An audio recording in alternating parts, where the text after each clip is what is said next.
Edie knit me a new pair of gloves every year, just in time to replace the old ones.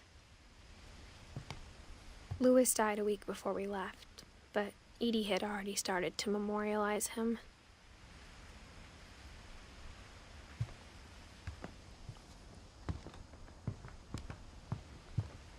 When Edie told people Sven was killed by a dragon, she could also have said he was building a dragon-shaped slide that collapsed. She could have, but she didn't.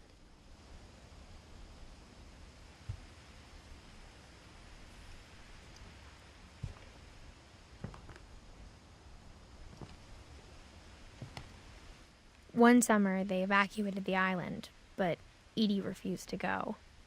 For a few weeks, she was a celebrity.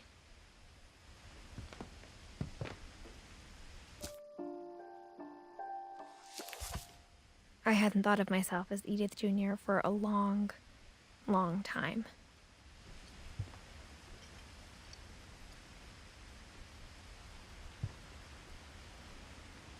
Edie gave a big interview about a mole man living under the Finch house. My mom was furious.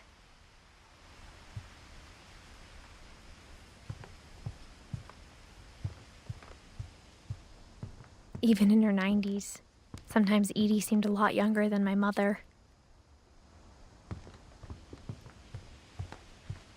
Her room was like a museum. For 500 years, the Finches have been famous throughout Norway for their fortune and misfortune. Odin Finch buries the latest victims of the family curse, his wife Ingeborg and their newborn son, Johan. On January 7th, 1937, he set sail with his family and his house, hoping to leave the curse behind. But 40-foot waves off the coast of Washington send the house and Odin to the bottom of the sea. Odin's daughter Edie, with husband Sven and baby Molly, step ashore on their new home, Orcas Island. Odin Finch is the first to be buried in the new family cemetery. His daughter Edie is already dreaming of a new Finch house.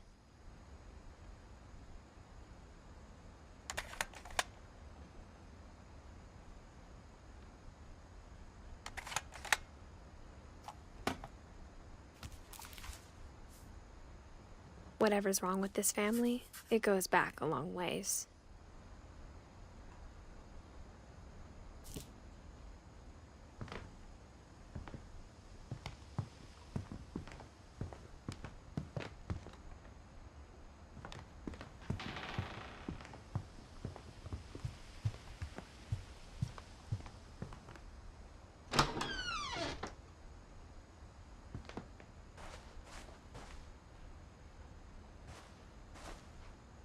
The only trace Grandpa Sam's first wife, Kay, left on the house was the pink bathroom. It was a pretty big trace.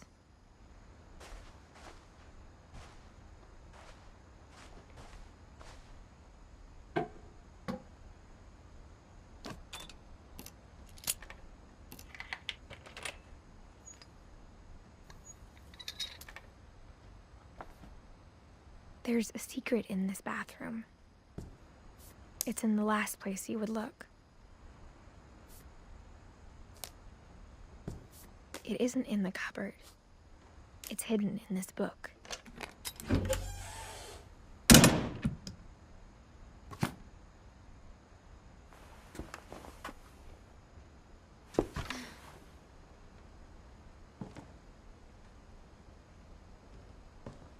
Sven gave Sam an old camera he'd refurbished. He never put it down.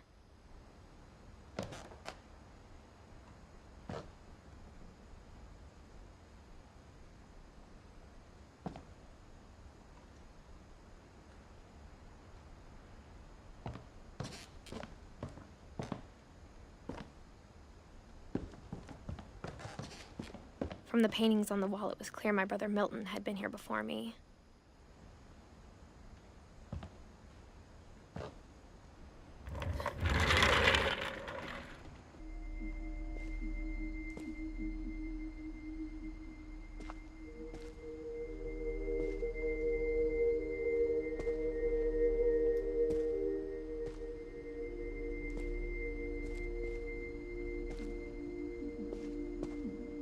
knew Grandpa Sam had a twin, and that he never talked about him.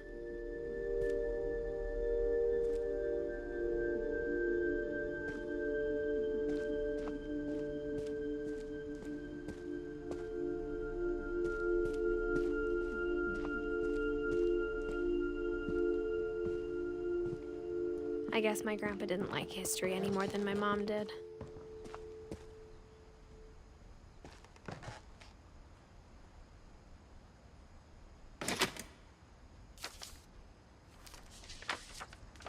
How I Want to Remember My Brother by Sam Finch.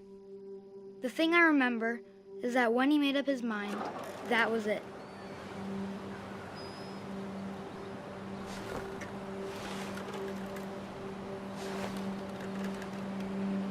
My brother said he'd die before he ate another mushroom, and he did.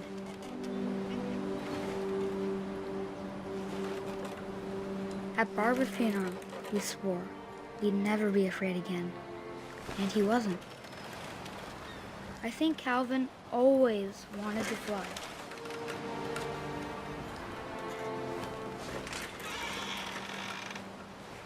Sam! Calvin! Dinner's ready! Coming!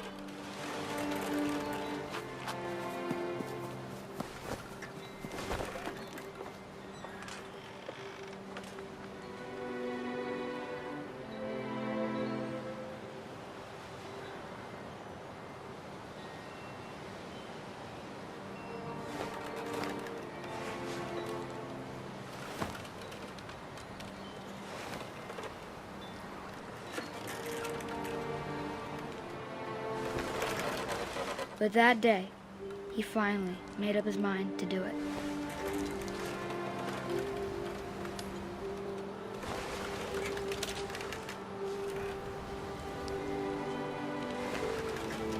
I told him going around was impossible.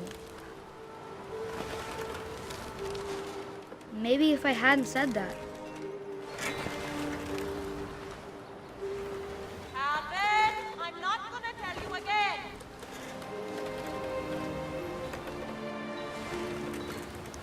Maybe if the wind hadn't picked up.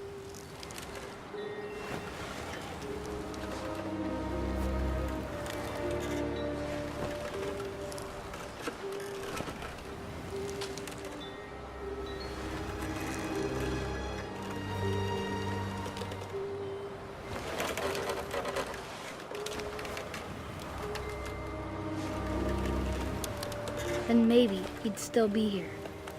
But I doubt it.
I think he'd already made up his mind.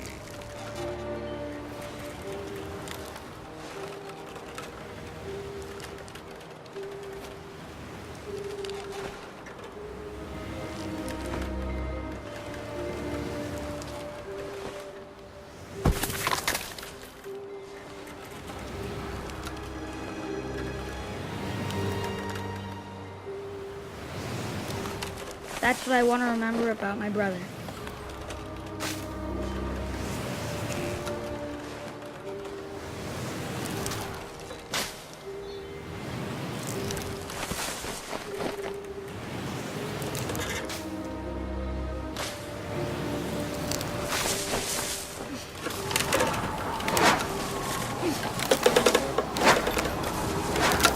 the day he made up his mind to fly.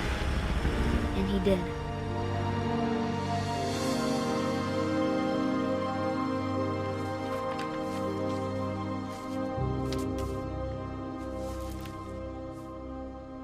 Calvin's story felt strangely familiar. When I was younger, I remember trying to do the exact same thing.